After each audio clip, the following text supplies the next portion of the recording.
Hey everyone, welcome back to our news trading sessions, and we are going to go through some theory and practice.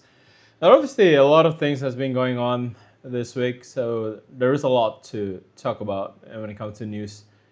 Usually, we don't have any example of any unexpected news and whatnot, but we do have that right now. That's basically what's going on in the market. Okay, cool. Audio seems to be good from my side. Let me know if there's any issues, but let's get this started with our theory and practice. We'll cover a lot of the stuff here, especially in terms of how to use the pending orders to trade news. And let's get started. My name is Virenjaro. All right, just a quick disclaimer.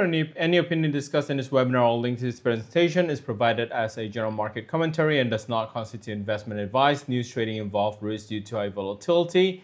Market reaction to news can be very swift and unpredictable, which leads to high trading risks and delays in order executions. So be very attentive when determining the volume of transactions and consider all possible risk factors. All right. As per usual, there's going to be a bonus code for your 100% deposit bonus, and I'll share the code in the next slide. And the other thing is you should have access to the private Telegram channel if you registered through the website or you have attended our previous news trading sessions before. If not, please contact customer service. They'll be more than happy to give you out the links to those Telegram channels. All right. So this is the code. It's non-farm 2025. Make sure to use the code before the 31st of December. That's when it expires. So I think you can only use this once. Obviously there are going to be other codes from Octa as well. So this is going to be one of the codes. So if you are going to be depositing into your Octa trading accounts, make sure you use the code to get your double deposit bonus. Should be able to help you out with your trading there. Okay. So a little bit about myself. My name is Virenjaro, for those that has never attended my sessions before, and I've been a full-time trader with over 20 years of experience, 23 to be exact. And I've been a professional trading coach and technical analyst since 2007. My expertise is in the Ishimoku Kinko Hyo technique, which is a Japanese charting techniques. And I've also been invited as a guest speaker at Trading Investing Expo across Australia, where I'm based. Invest Fair in Singapore, as well as the ATAA and the APTA conferences, which is the Australian Technical Analyst Associations. All right, so we will talk about the advantages and disadvantages of niche trading first, and then we'll talk more about the most profitable niche for trading. And we do want to focus a lot on the three main phases of price movement, because this is very important when it comes to niche trading. Before the news gets released, we want to know where is price in, right, in terms of what phase it is actually in. And then we'll give you some examples on the pending orders. We'll give you an example on the buy stop and the sell stop strategy, as well as the buy limit and the sell limit strategy. And we'll take a look at some of the advantages after trading the news releases. Okay. So we'll go through the advantages first. I think all the necessary information can actually be found in the economic calendar.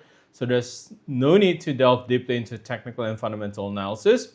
This is news trading. It's very different from fundamental analysis, right? Fundamental analysis is trying to understand the whole picture of what's actually going on and try to make sense of the economic conditions. That's fundamental analysis. Or if you're doing equity markets, you're doing research into the company. Are they profitable? How much are they spending? What's their cash reserve? And what kind of revenue they're earning and whatnot. Okay, so those are fundamental analysis. News trading are different. So I think news trading it's more technical rather than fundamental. I would put it that way, and it's more about the initial sentiment in the market there. Okay. Well, we can use this practice today for jolts. Yeah, we can use that. We can take a look at jolts if you want to, but let's try to speed up. I think jolts is going to get released in 24 minutes time. But yeah, The other thing is the events in the calendars are ranked in order of importance, which helps in making adequate decisions. And publication of statistical reports noticeably increases volatility. This allows traders to potentially earn significant profits in the market as well. And what I like with news trading is that the simplicity of the strategy. You basically need to know how to open and close the orders without the need to learn any complex formulas. Okay, I'm trying to speed this up. Maybe we can get the JOLTS data as an example for our straddle. I think there's actually one asset that we're keeping an eye out for a potential straddle, and that would actually be the index market. And we have seen the crash in the stock market yesterday. It was actually one of the worst performing days for the stock market as well yesterday. All right, the other advantage is the minimal time expenditure on your trading. You know exactly when to access the trading platform and what actions to take, and also the trading process itself can be completed in just a few minutes. And yeah, as I said, our JOLTS is in around 2 hours. Was it 10? Is it 10 our time? It's not 7:30, right? That we can't do JOLTS. But yeah, with those releases, we do know when those data are going to get released, right? Like we could actually be waiting for the NFP last week, and unfortunately, there wasn't a lot of actions during the NFP sessions last week. But yeah, I do expect the CPI tomorrow to actually be a lot more volatile. But again, because we already have that information in hand, we know when this news are actually going to be released. I don't need to sit around in front of my computer waiting for the whole day, trying to find out if the market is actually going to move or not. Now, believe it or not, the market, even though you're looking at it from a technical perspective, it still requires a certain catalyst to kind of jumpstart the market. And typically that's when news releases are going to push the market around, okay?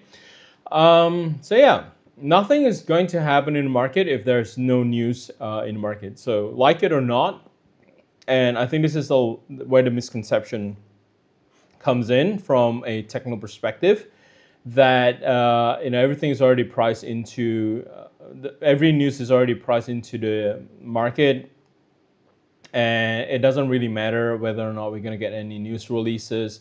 But end of the day, what moves the market, or if you set up your trades, sometimes it doesn't move the whole day. It basically requires a certain spark. It requires a certain catalyst to move the market. And if we don't have that, then it doesn't move. And that's the advantage when it comes to news trading, because we can actually time when we want to enter the market, and the whole process itself doesn't take very long. Okay? All right, let's talk about the disadvantage first. The market situation doesn't always develop as predicted by logical thinking and common sense, and I think we experienced that firsthand last Friday. Okay? Last Friday, we were looking at the NFP numbers, and we're looking at the unemployment rate. It kind of missed the consensus. But the market doesn't react much to it. The unemployment rate picked up, but also the market didn't react much to it. In fact, it didn't actually break any of the range that we had. We had a lot of buy stop and sell stop orders, and I think only one was triggered, and everything else wasn't triggered, right? I think we had a buy stop on the Euro USD, and I should have kept it, but nevertheless, everything else doesn't get triggered last Friday. So sometimes it doesn't react to logical thinking, and sometimes it doesn't react to common sense. And last week, I don't actually have a lot of explanation into why it didn't break out of the range. And I think a lot of traders were already afraid of what's going on in the market. A lot of concern right now. People are talking about Trump causing a recession and whatnot. That could be a potential cause, because if we take a look at the volume last Friday, and we were looking at the volume last Friday when we were trading, we actually saw volume dips down, right? We were actually looking at volume dropping off, okay? Now, the other thing is that not all news can cause a significant market reaction. Last week was supposed to create a significant market reaction, and even that, a high impact news, it doesn't cause a significant market reaction. So you got to be really careful with news releases, and especially if you're trading the medium impact or low impact news, most of the time it doesn't cause a lot of market reaction. So we need to understand what we're looking at. As I said, news trading is more technical, but at the same time, if we have a good understanding of fundamental as well, it might help out because it will give us the context on those news releases. Are they going to be important? Is the market going to be looking for that news or whatnot? Okay, and tomorrow's CPI number is actually going to be very important because I think market is expecting the CPI number to drop down below consensus tomorrow, and if it does that, then I think the stock market and the risk assets in the market are basically going to rally up again because everyone is going to be hopeful that the FOMC is going to be cutting interest rates. And that's going to be what the market needs tomorrow. Okay? Now let's talk about the disadvantages there. If you're not able to accurately anticipate the market direction or analyze the situation incorrectly, you may experience significant losses. Remember, high volatility, you can gain a lot if you get it right, but if you get it wrong, you would actually lose a lot very quickly as well. So, give or take, but that's basically what volatility is. If you get it right, sure, it's advantageous to you, but I think it's obviously two sides of the coins, right? If you get it wrong and you open up with a huge position, it could very well destroy your account as well. So just keep that in mind when we talk about the advantages and disadvantages when it comes to news trading. All right. Let's take a look at the most profitable news for trading. And again, all news is going to be divided into two categories. We got the hot, unexpected news. This includes terrorist attack, military conflicts. This is basically what's going on again in Ukraine, Russia. And if you have been watching the news, I think Ukraine has launched another drone attack to Moscow. And natural disasters is also going to fall into that. We had a cyclone in Australia just last week. So during such time, obviously currencies could get stronger or it could get weaker, depending on the situation there. And, for this one here, let me just break it down. This is the reason why I say the market is a little bit funny right now. Because if you take a look at what's written here, national currencies become much stronger as investors get rid of stocks which are about to fall. And that's basically what we have going on in the US stock market. We're seeing the market crash. But at the same time, the US dollar is actually not gaining. There's no run to safe haven there. And the US dollar has been falling down for the past 4 weeks. The stock market has been falling down for the past 4 weeks. In fact, NASDAQ, this is the fourth weekly drop in NASDAQ. S&P 500 has also been dropping down significantly as well. But we're not looking at the US dollar gaining any strength at all, right? So this is actually not normal.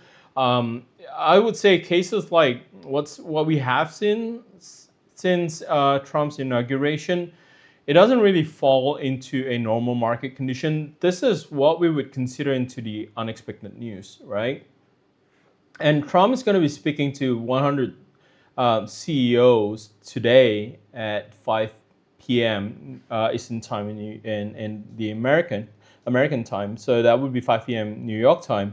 And it is going to be unexpected, right? Because I don't know what's going on. I don't know what he's going to talk about. What is he going to mention? Because last Sunday, we had an interview by CNN, by Fox, I believe. And Trump is basically saying, he's not really saying that we might not face a recession in the U.S.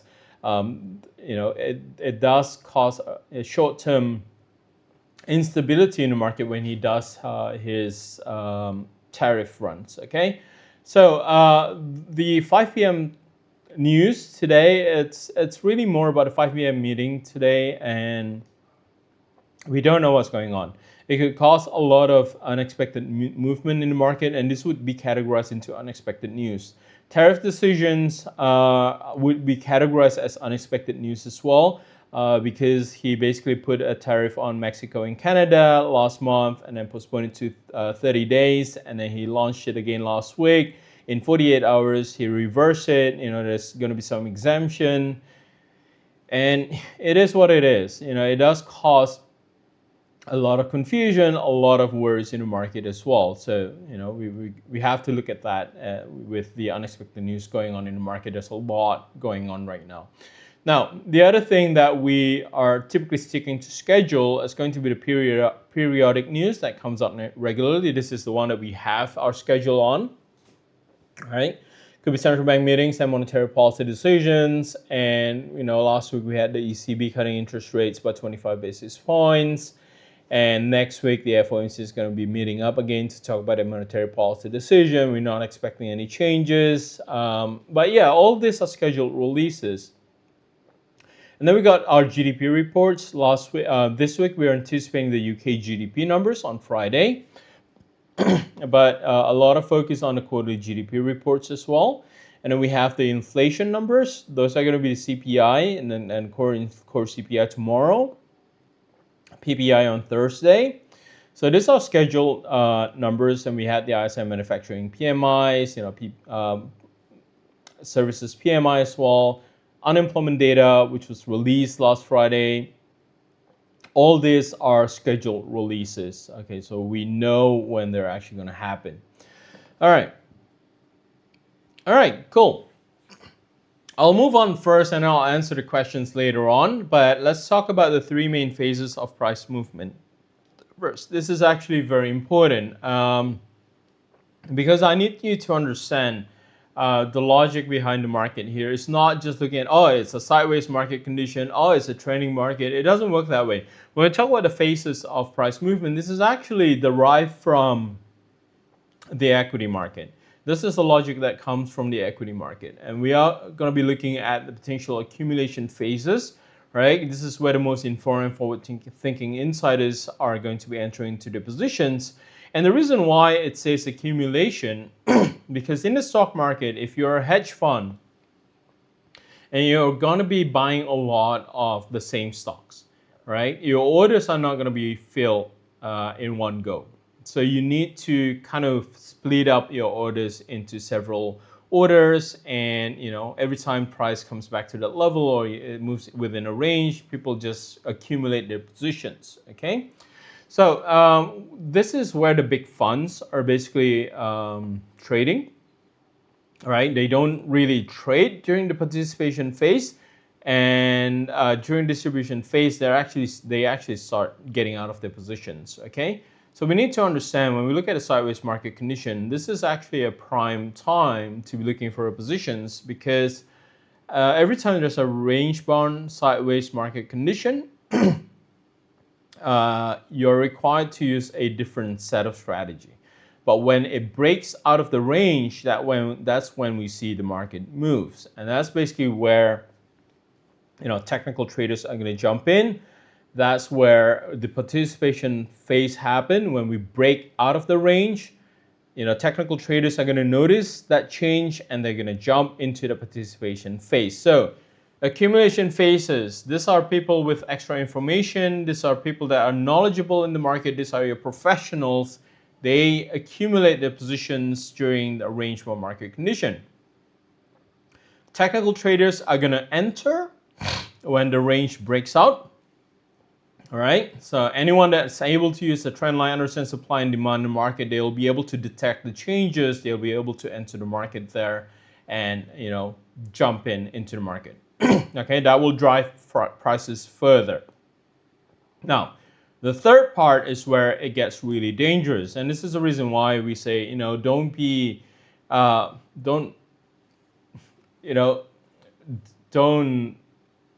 how do I put it in English, right?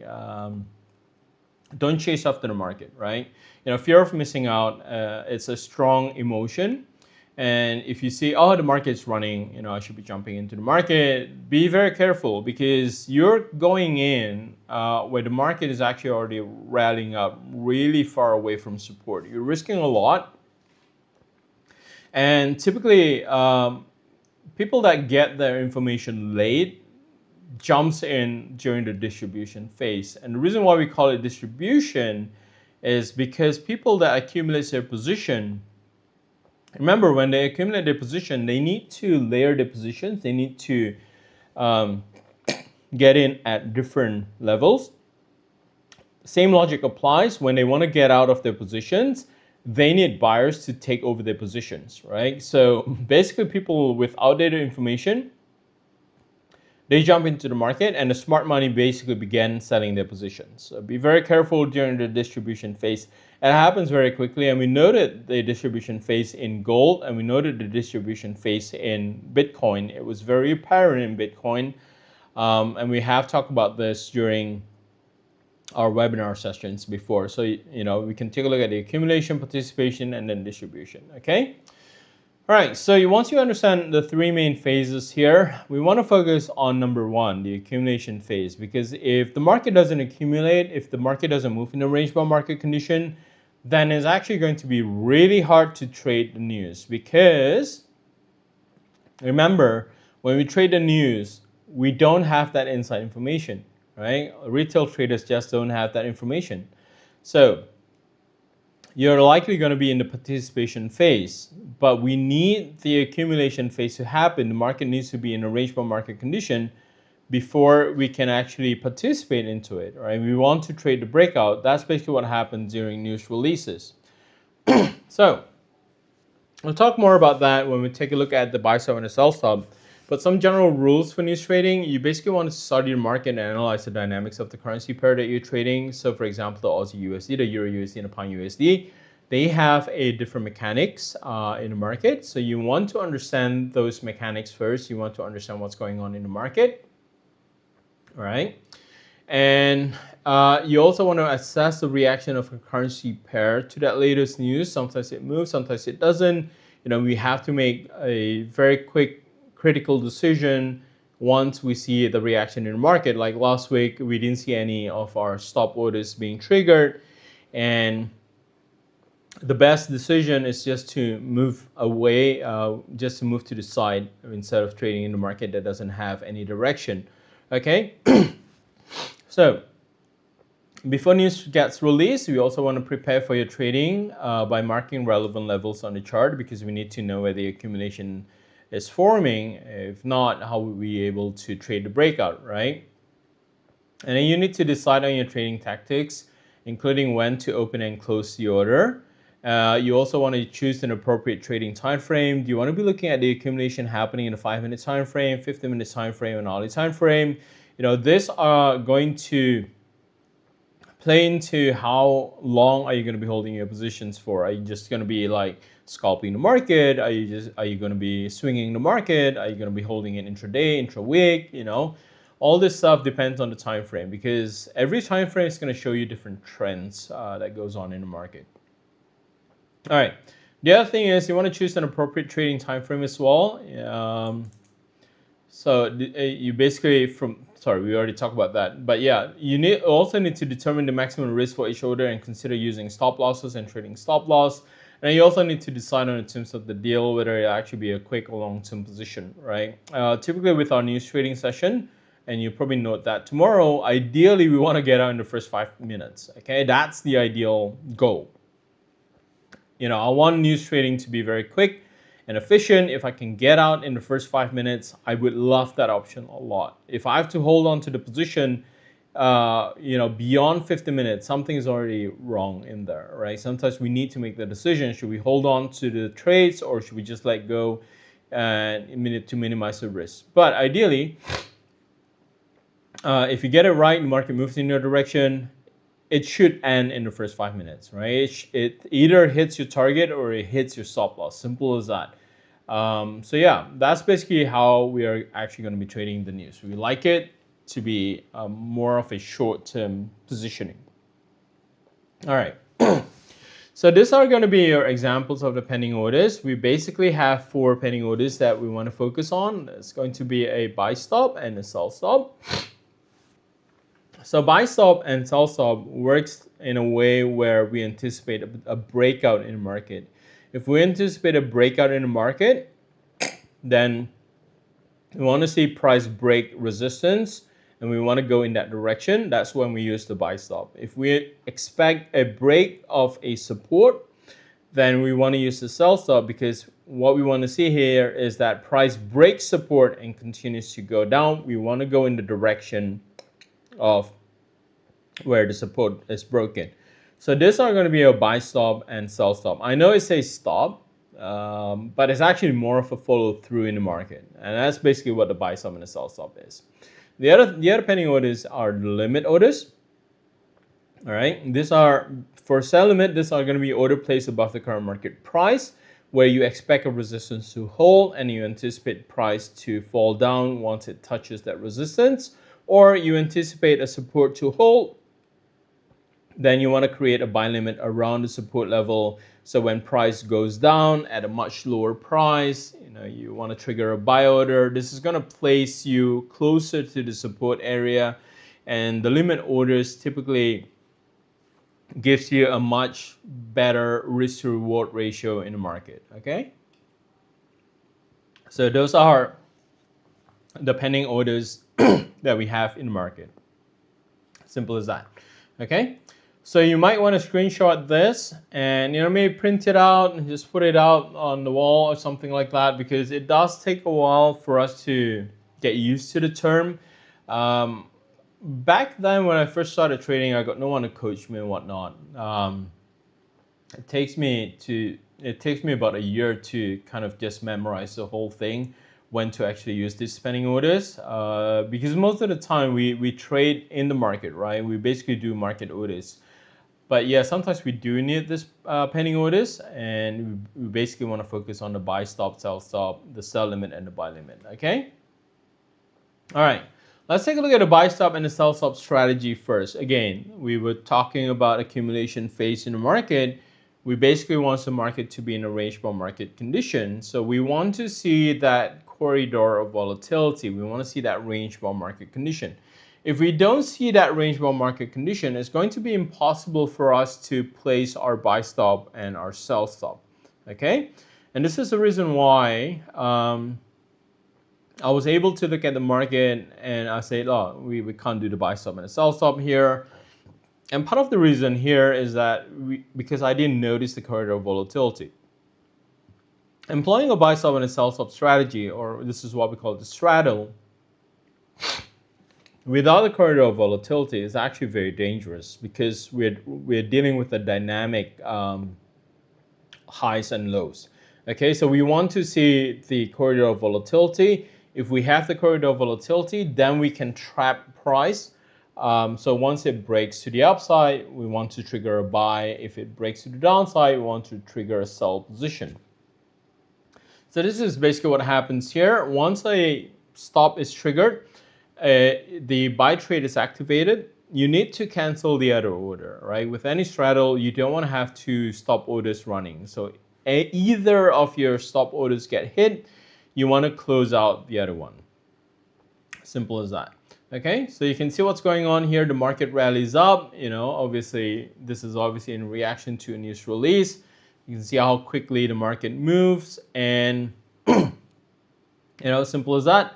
Your buy trade is activated. All you need to do is just create a stop loss, cancel your stop loss, sell stop orders. Okay, and ideally, if you're worried that the market might reverse or anything like that, once it goes through the buy position, once you're, I would say, in the money, I would say, you're profitable, right? You can actually move your stop loss to break even. That way, you would actually eliminate all losses in the market. But it does require that first you get it in the right direction, right? But if you get it in the right direction, the market should move a lot away from your entry price, and then you can move your stop loss to break even.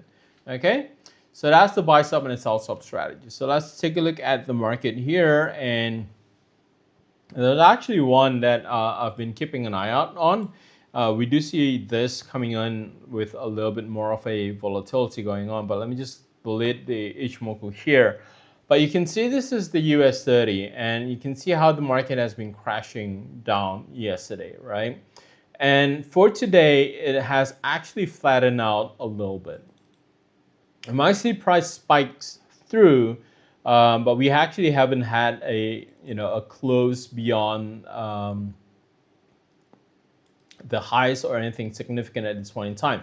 But this is going to be our corridor of volatility. You can go into the 50-minute time frame. You can see price spiking down a little bit. Now, this is still okay, because I expect the news release is going to be in about an hour and a half time. The US market is going to kick off in an hour's time. All right. So you can actually trade this breakout during the US Open if you want to. But this is going to be the corridor of volatility. Now, to avoid a lot of the false breakout, you do want to have your sell stop a little bit higher. So if we take a look at the range here, you can see how in the past hour or so, the range has basically widen up a little bit, right? So we're looking at this range widening up a little bit. So we want to have, I don't know why this is flickering, but we don't want to have our sell stop, for example, exactly at that line there. You want to move it a little bit lower, right? I want to move it a little bit lower just to give it a little bit more room. And I want to have it a little bit lower below 41,900 on the US 30, for example. I could have it at 41,875. You know, that gives me a little bit more room. And if we take a look at it on the hourly time frame, it's okay. You know, we might lose out a couple of points, but it's better than the market taking out your sell stop or buy stop and then moving in the other direction. Now the other thing here is obviously the buy stop. So this is basically our corridor of volatility, and this we need the market to be in a rangeable market condition to be able to establish this. Okay. Let's take a look at the pound USD and the euro USD. You can see that there's no corridor of volatility. If we take a look at it on the hourly time frame, on the 15-minute time frame, also there's no corridor of volatility. On the daily time frame, the range is just widening out, but there is going to be a corridor of volatility that we can take a look at. Which is actually going to be this for the pound USD, but this is on the daily time frame, so it's more or less an intra-week or swing position. So I'm just going to skip that. Let's take a look at the euro USD again. We don't have that corridor of volatility right now, but we had a corridor of volatility just now when it breaks out. But you know, there was no news releases today, nothing major. The dollar yen, we can take a look at this, no corridor of volatility. Aussie USD, no sideways market condition as well. We had that earlier today, but right now we're not looking at any corridor of volatility. So we, you know, especially like the dollar Canadian, like this one here, this is obviously the market moving down, right? So there's no corridor of volatility. So you need to be aware, when can we actually deploy the stop orders? There's nothing in gold. NASDAQ, there's going to be a little bit of corridor of volatility here, but it's not that significant.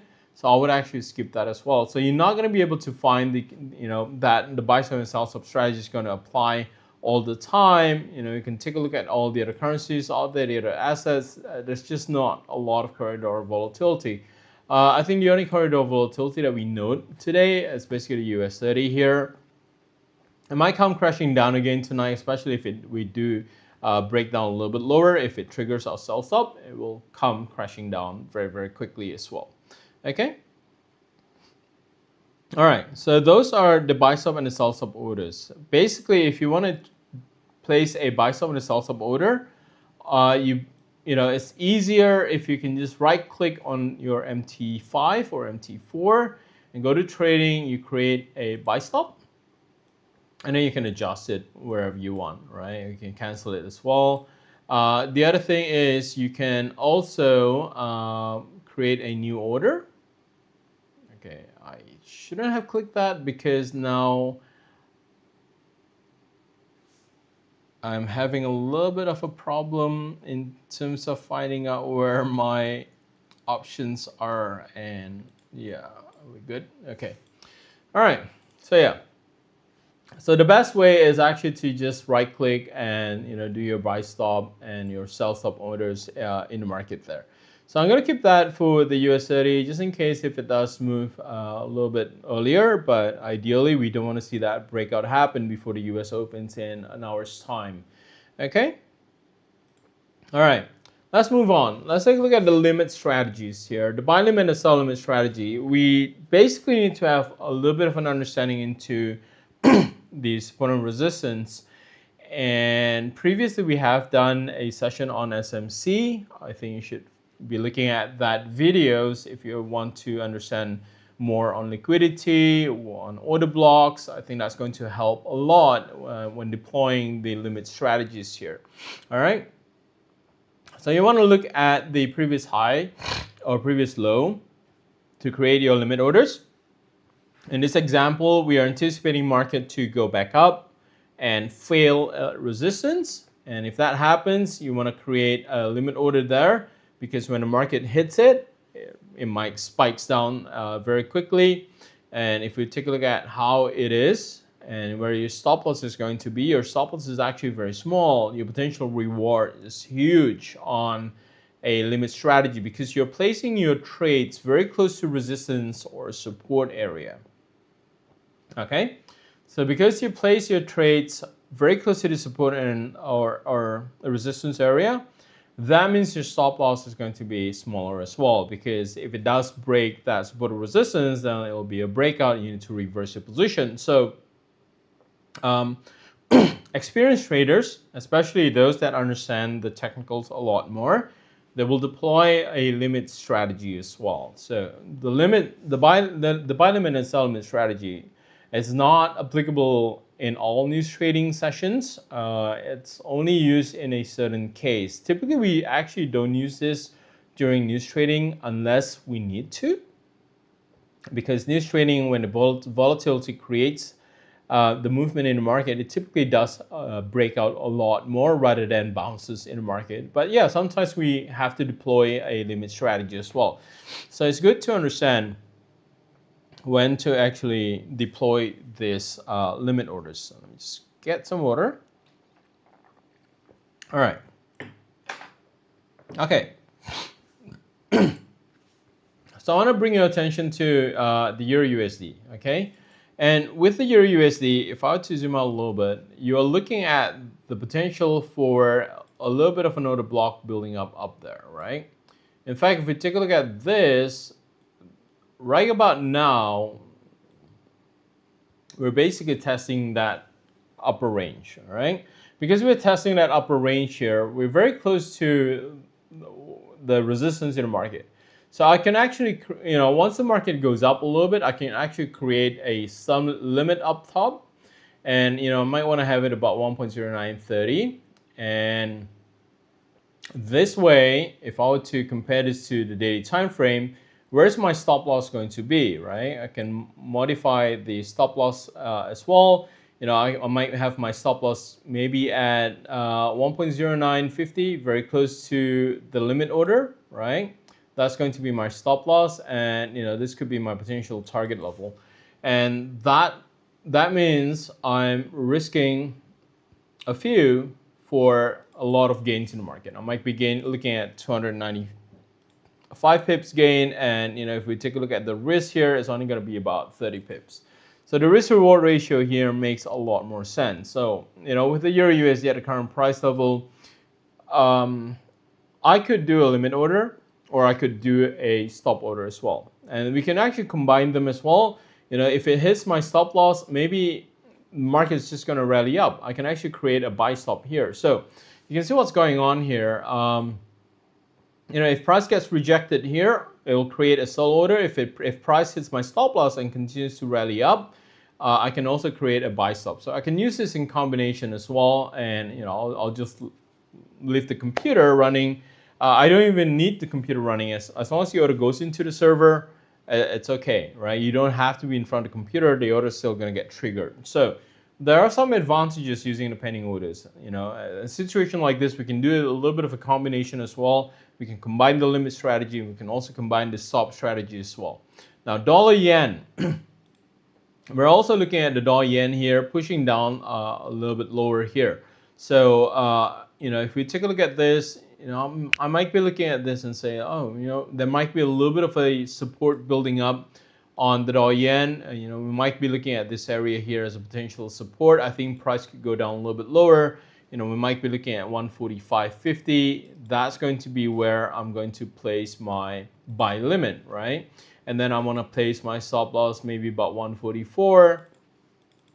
All right.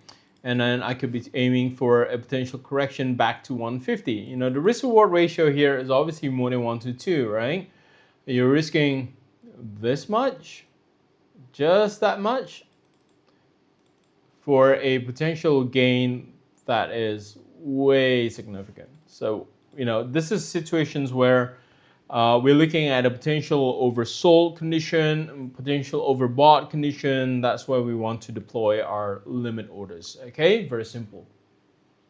Okay, so those are going to be your use case scenario for a limit order. You can also combine it with a stop order if you want to, but that's basically when we actually deploy the orders there. All right. So you can also trade after the news is released, and typically after the news is released, we will, typically use the market order, but you can use the limit order as well or stop orders if you want to after the news gets released. It's not going to be a problem. All right. Before we go into the Q&A session, let's do a quick test and see if you guys are following here. All news can be divided into two categories. What are they? And what type of orders is most often used in news trading? And what type of pending orders do you know now? Because we already explained a couple, if you can answer that. And when should each type be used in trading? I'll give you guys about a minute and I'll come back and hopefully I'll get some answers from you guys.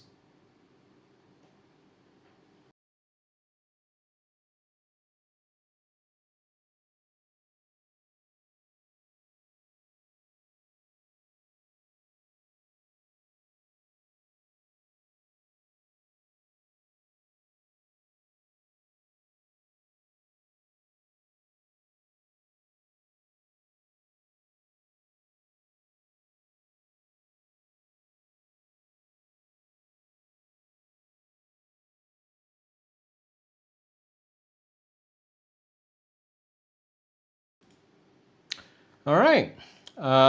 Seems like I don't get a lot of answer here, but we need to move on. So I'm just going to give you an answer for this. All news can be divided into two categories. They're going to be the unexpected news and the scheduled news. And what type of orders is most often used in news trading? It's going to be your buy stop and your sell stop orders. And for tonight, by now, you should know for pending orders. All right. And that would be the buy stop, the sell stop, the buy limit, and the sell limit strategy. And when should each type be used in trading? It really depends. If you're closer to support and you anticipate those support to be strong, then you want to use a buy limit. If you're closer to resistance and you think that resistance is going to hold, then you want to use the sell limit. If you think there's going to be a breakout scenario, then you want to use the buy stop and the sell stop. Okay? All right. So let's do some Q&A. I think there's a couple of questions about what's going on in the market here. I'll try my best to help you guys out on this one here. All right, can we use this? Jolts, obviously not. I think Jolts is going to get released in about an hour, 15 minutes time.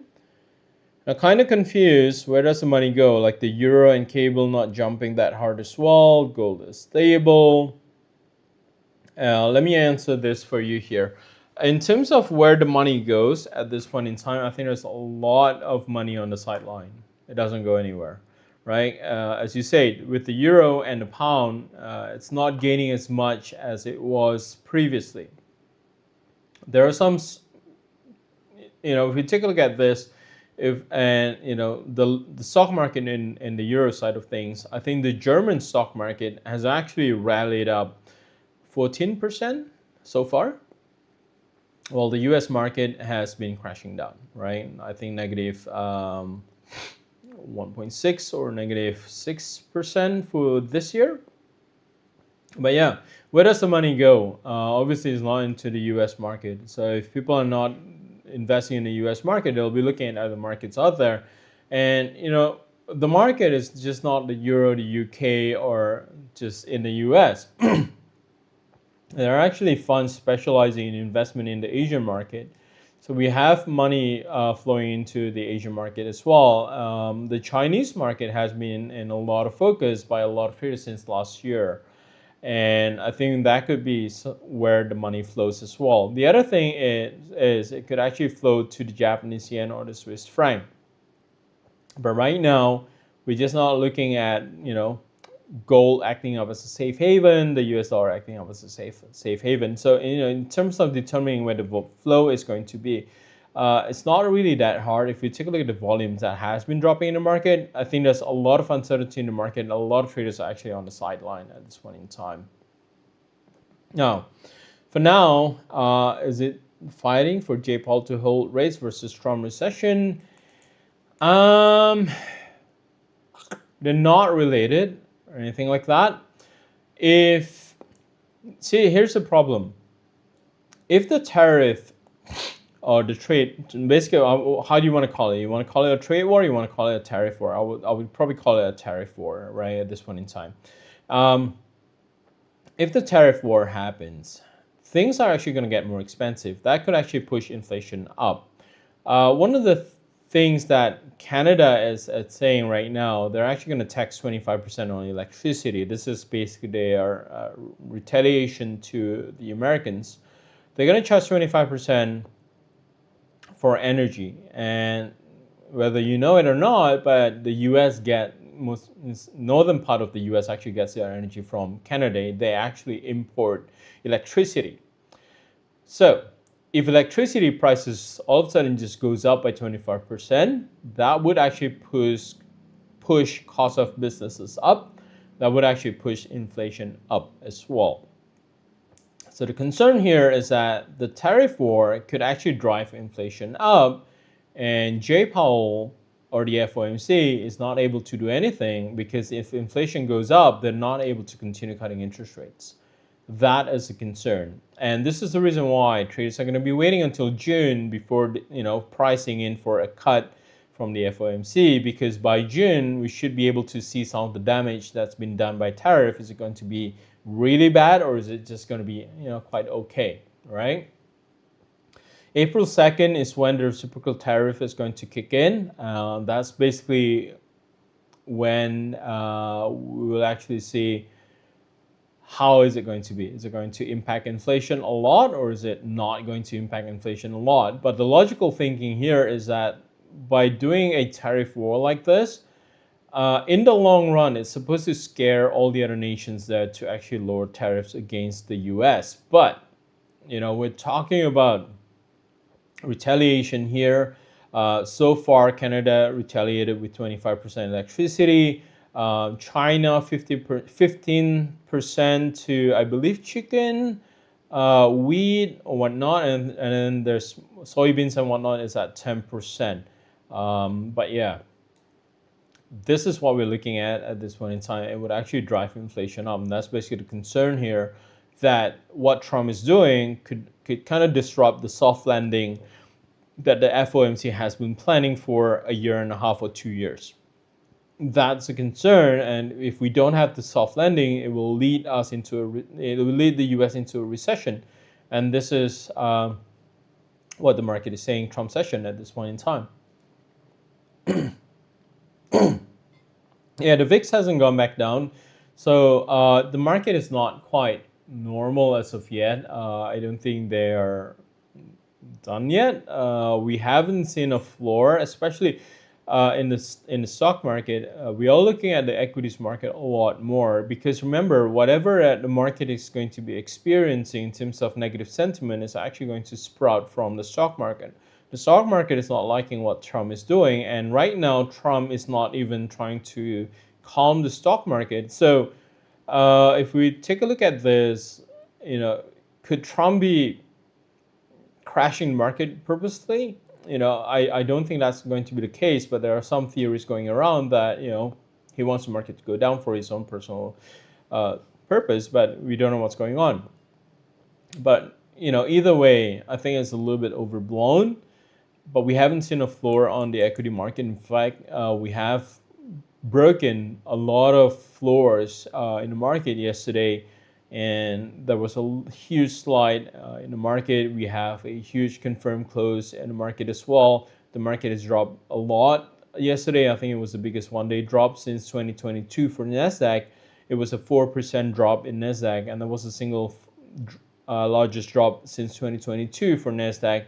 The US 30 and the S&P 500, we have seen that drop happen last December on the 18th of December, so it's actually not that bad of a move in the market. But yeah, if we don't have a calm Wall Street, if there's no positive sentiments coming up from the Wall Street, it would actually have a spillover effect into all the global markets. The European market is doing okay, especially the German market is doing very well right now, and that's because the German is going to spend 500 billion on spending on their infrastructure.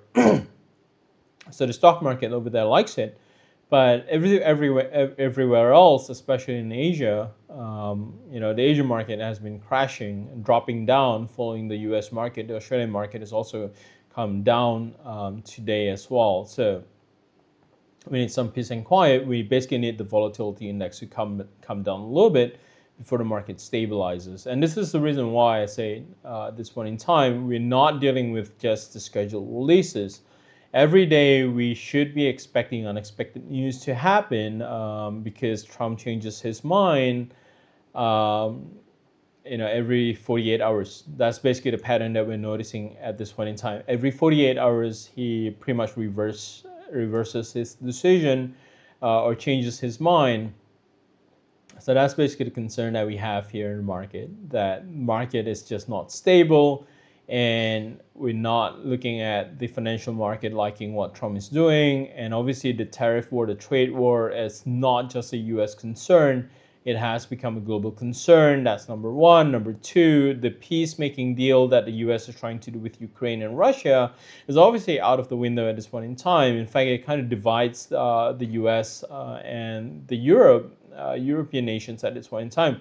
With European nations backing Ukraine, the US is cutting off military aids, and obviously the attack on Moscow today by the Ukrainians. Is that necessary at this point in time? I'm not really sure what's going on here. But yeah, it's not that I'm pro any of the countries out there, but at this point in time, it's not really retaliatory at this point in time. I think Ukraine is also trying to expand its territory as well. So, they're just playing the victim at this point in time, but trying to get sympathy or whatnot. So we have seen a lot of changes in the geopolitical space here, and that would actually affect the market as well. So we got three concerns in the market. We got the scheduled releases that could impact the market. Inflation number tomorrow could impact the market hugely. We got the unexpected news with Trump changing his mind every 48 hours.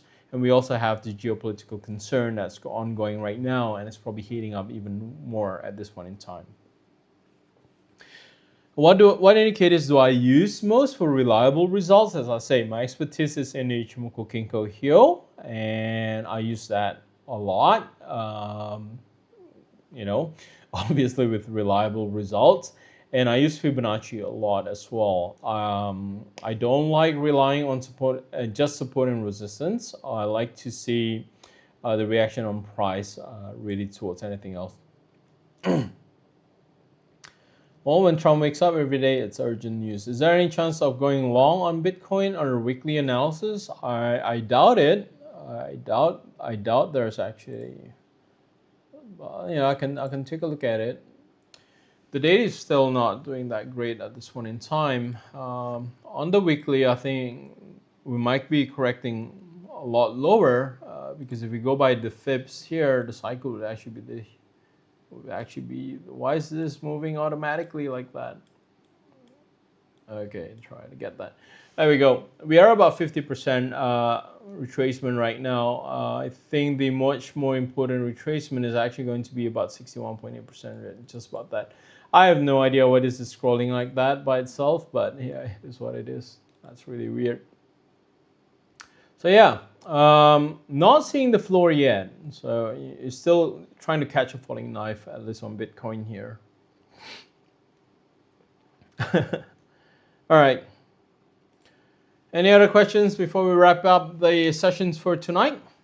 Last minute questions, about 5 minutes for this session. I think we ended earlier today because we actually don't have a lot of examples on the buy sub and the sell sub strategy. Market is just not moving in the range bound market condition as we were kind of anticipating.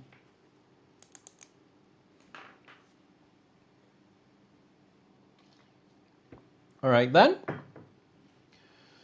Okay, tomorrow we'll be trading our inflation number. So same time as with the webinar tonight, okay? Because of daylight savings, it has shifted an hour earlier from last week. So make sure you got the timing right. We got daylight savings in the US, and I think the webinar, depending on where you are, is going to get shifted an hour earlier. So it's going to be at the same time as tonight's webinar. We'll take a look at the CPI. Obviously, I explained the theory behind the CPI, what we're looking at, and also give you the context of what the market is anticipating for the CPI.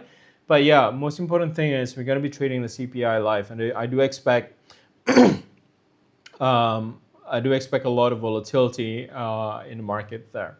Okay, Shed Azar, we actually have done a Fibonacci session. So if you want to look up on the channel there for Fibonacci, we did cover some theories on Fibonacci. I think that would actually explain a lot more. Fibonacci is not something that I can explain in the 3 minutes that we have left here. So it's best if you just Google, sorry, not Google, go to YouTube, go to Octa Broker's channel and search in the channel for Fibonacci. There are a lot of Fibonacci videos that I have done in the past. So yeah, it's better if you try to look for those, okay? All right, guys, if that's the case, then we'll wrap this up earlier. Good luck to your trades for tonight. And I think we do expect a lot of volatility again tonight, leading up to the inflation number. JOLTS, job opening numbers, is going to get released in about 2 hours time. It's not 1 hour, it'll be about 2 hours time. So yeah, good luck for tonight, and I'll see you guys tomorrow.